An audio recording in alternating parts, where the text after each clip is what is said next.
This is the saner approach, the more moral approach, the more scientifically based approach. Hello and welcome. You're watching Lockdown TV from UnHerd.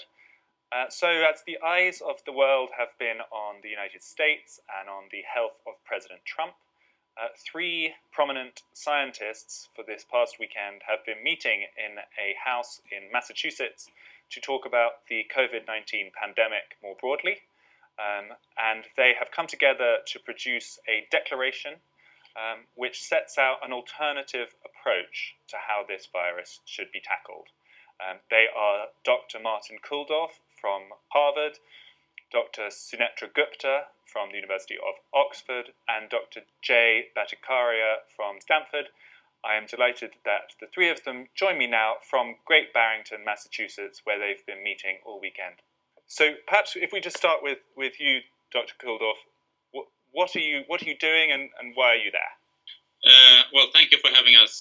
One of the basic principles of public health is that you cannot look only at one disease. You have to look at public health very broadly.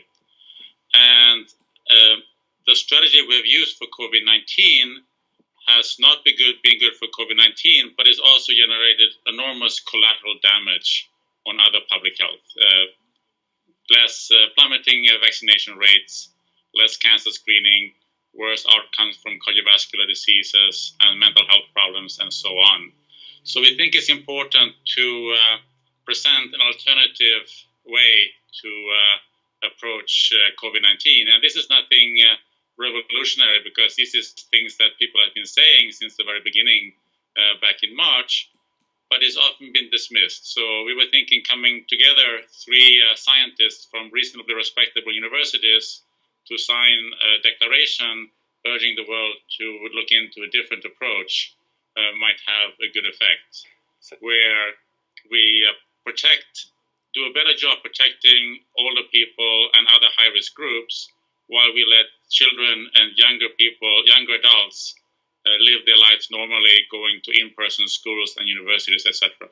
Okay, so if Sunetra, you've got on a plane, you've come all the way from Oxford, where you are professor there.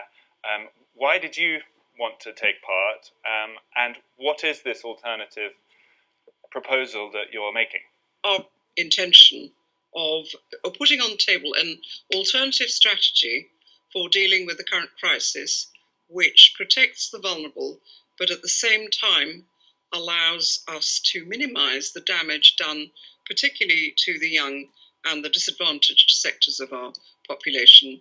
And that strategy essentially consists of shielding the vulnerable, or investing quite seriously in finding ways to protect the vulnerable, those in care homes, obviously, and stopping infections in hospitals, but also more generally in the community.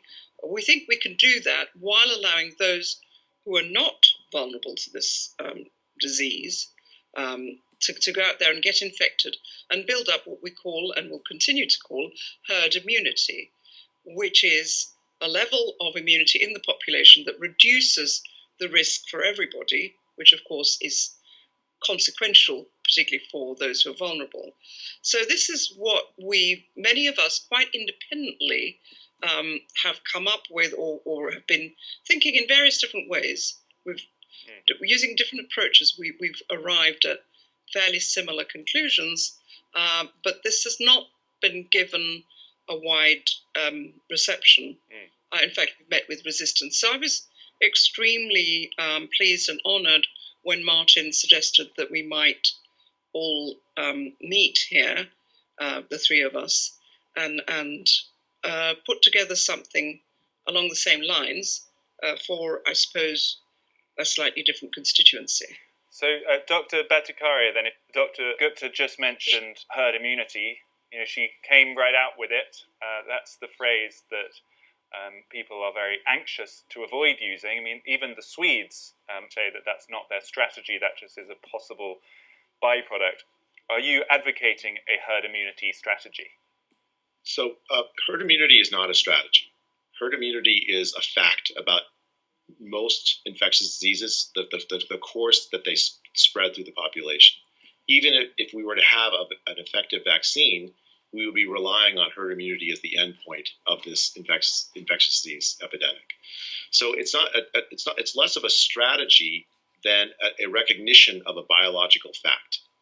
Our aim is not to say we should just do nothing. In fact, that's, I think, the misconception that people have when they hear the words herd immunity strategy. In fact, it's quite the opposite. As both Dr. Kulldorff and Dr. Gupta have emphasized, our strategy involves protecting the vulnerable. Now, how do we know about that? We've learned a lot about this disease in the 8 months that we've had to live with it. In particular, we've learned what groups are most vulnerable should they become infected for mortality and other severe bad outcomes. We also learned about groups that are relatively well protected, even should they become infected. Children, for instance, in the United States, more children have died this year from the seasonal flu than have died from COVID-19. Children, and thank God, are relatively protected from COVID-19 infection should they become infected than an older adult, 65 or 70 or higher, who really are in a vulnerable position. Our strategy takes advantage of that extra that knowledge we gained about this and proposes concrete ways of addressing the needs of the vulnerable so that they don't become infected, so they don't die from the disease, while at the same time, the people who are suffering from the collateral damage of the lockdown, closed schools, closed businesses, closed universities, depression, suicidal ideation, all that enormous collateral damage when they face very little risk from death from the disease, that has to end.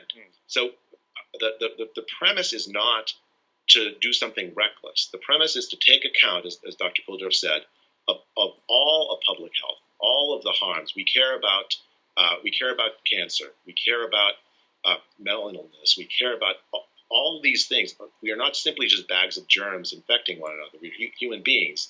And we want to take advantage of the new knowledge we've gained, protect the vulnerable, and let people face the risk of the disease who don't actually face a very large risk of mortality if they were to be infected. So I guess the million-dollar question is how, because even if you accept that people who are in less vulnerable groups should be allowed to go and get infected, or that it may not be dangerous if they do, and I know some people will even have difficulties with that idea, the presumption has been that there is no practical way to shield vulnerable groups whilst allowing the rest of society to get it. You call it, in your declaration, you call it focused protection. And so far, no one seems to have really spelt out how that could work. Well, first of all, the key thing is that whatever strategy we use, we're going to reach herd immunity. So if we do nothing, then we're going to have some old and some young people getting infected, and we'll have a lot of death. If we protect everybody equally, then we can have some, eventually, it will take longer time, we're sort of stretching it out, but eventually we can have some old people and some young people getting infected, so we'll have many deaths. But if we do a targeted strategy that protects the elderly and other high-risk groups while letting younger people live normal lives, then among those who get infected before we reach herd immunity, there will be fewer old people and more young people, and therefore be fewer deaths. And there are various ways to do this. One is in nursing homes, where we need to use staff that are either already have immunity, or that we do frequent testing, much more frequent than we do now, of both the staff and the visitor, as well as we have less turnover among the staff. For older people in the workforce, 60 years old, they should work from home. So like an older teacher or an older professor, they could teach online or help other teachers with grading and so on. But there's no reason for a teacher in her 30s or his 40s to work from home. And Dr. Kulldorff, as you're a Swede, how much of this is basically the Swedish model? So Sweden failed to protect the elderly in Stockholm at the beginning of the epidemic. So that was not a good thing. But Sweden has, as one of the few countries, tried to do an age-targeted strategy. And we can actually see from antibodies data that it has worked. It's not 100% because that's impossible. You cannot protect everybody 100%. But if we look at the antibodies comparing Spain and Sweden, in Spain, older people and working age adults, the level of antibodies is about the same in those two groups. In Sweden, older people, they have only half the amount of the percentage with antibodies among older people is just half compared to the working age people. So there has been some ability in Sweden to sort of differentiate ages. And it can never be done 100%, and we can never eliminate the risk 100%. But if we want to minimize death in the long term rather than the short term, an age-targeted strategy would be appropriate, both for COVID-19 as well as in terms of all the collateral damage that's being done.